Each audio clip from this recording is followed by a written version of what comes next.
ఆ కళ్ళు ఇంకా ప్రపంచాన్ని పూర్తిగా చూడలేదు. ఆ కాళ్ళు ఇంకా సరిగ్గా నడవడం కూడా నేర్చుకోలేదు. ఆ మనసు అమ్మా నాన్నల ప్రేమను తప్ప మరో ప్రపంచాన్ని ఎరగదు. కానీ ఆ 5 ఏళ్ల పసివాడి కళ్ళ ముందే ఒక ఘోరం జరిగింది. ఆటలాడుకోవాల్సిన వయసులో చావును చూశాడా పసికున. అమ్మ లాలిపాట వినాల్సిన రాత్రి నాన్న ఆఖరి ఆర్తనాదాన్ని విన్నాడు. అన్నమయ్య జిల్లా బోయకొండ అటవీ ప్రాంతంలో జరిగిన ఈ దారుణం మానవత్వం సిగ్గుతో తలదించుకునేలా చేస్తోంది.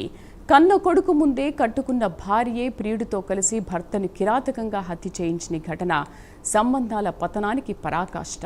ఆ చీకటి రాత్రి ఏం జరిగింది? ఆ పసివాడు చూసిన నరకం ఏంటి? తెలుసుకోవాలంటే ఈ హృదయ విదారక కథనాన్ని చూడాల్సిందే.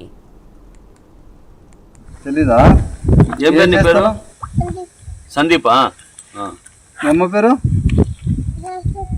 రాసాతి. మీ నాన్న పేరు? వాడు చనిపోయింది ఎవరు? ఆయన ఎవరు? ఆయన ఉండేది ఎవరు? గాంధీనా? ఓకే.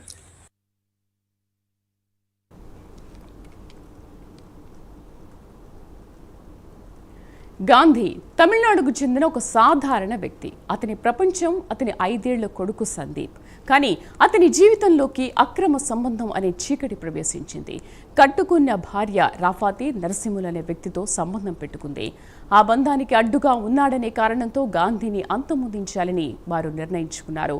ఆ పాపంలో ఆ పసివాడిని కూడా భాగం చేశారు.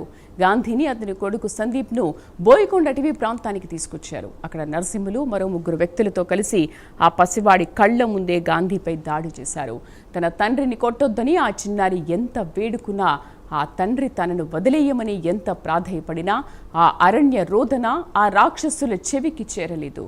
గాంధీని కిరాతకంగా చంపేశారు. చూస్తుండగానే ఆ పసివాడి ప్రపంచం చీకటిగా మారిపోయింది.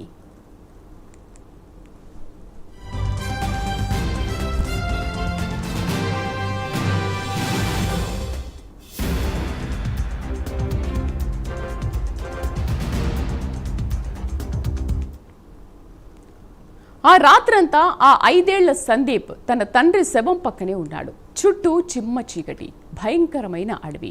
ఆ పసి హృదయం ఎంత భయపడిపోయిందో, ఆ లేత కళ్ళు ఎంతగా ఏడ్చి అలసిపోయాయో ఊహించలేం. కన్న తల్లే కసాయిగా మారి తనను తన తండ్రిని ఆ నరకంలోకి నెట్టి వెళ్ళిపోయింది. తెల్లవారింది. ఆ చిన్నారిలో ఏదో తెలియని ధైర్యం వచ్చింది. ఆ చిట్టిపొట్టి పాదాలతో ఆ అడవిలో 1.5 కిలోమీటరు దూరం నడిచాడు. ఒక అంగన్వాడీ కేంద్రాన్ని చూశాడు. అక్కడున్న టీచర్ దగ్గరికి వెళ్ళి తన బోసి మాటలతో జరిగిన ఘోరాన్ని వివరించాడు. ఆ పసివాడి మాటలు విని ఆ టీచర్ గుండె తరుక్కుపోయింది. వెంటనే ఆ చిన్నారితో కలిసి అడవిలోకి వెళ్ళింది. అక్కడ రక్తపు మడుగులో నిర్జీవంగా పడి ఉన్న గాంధీని చూసి ఆమె పోలీసులకు సమాచారం అందించింది. ఈ ఘటనలో పోలీసులు కేసు నమోదు చేసి దర్యాప్తు చేస్తున్నారు. పరారీలో ఉన్న నిందితుల కోసం గాలిస్తున్నారు. కానీ అసలు ప్రశ్న అది కాదు. ఆ పసివాడి గుండెపై పడిన గాయాన్ని ఎవరు మాన్పుతారు? తల్లి ప్రేమకు తండ్రి నీడకు ఒకేసారి దూరమైన ఆ చిన్నారి భవిష్యత్తు ఏంటి? కళ్ల ముందే తన తండ్రి హత్యను చూసిన ఆ దృశ్యం ఆ పసివాడిని జీవితాంతం వెంటాడదా? ఈ కథలో చనిపోయింది గాంధీ ఒక్కడే కాదు, ఒక పసివాడి బాల్యం కూడా హత్యకు గురైంది. మానవత్వం మంట కలిసిపోయింది. ఈ పాపానికి నిందితులకు చట్టం శిక్ష వేస్తుందేమో కానీ ఆ పసివాడి గుండె కోతకు కాలమే మందు వేయాలి.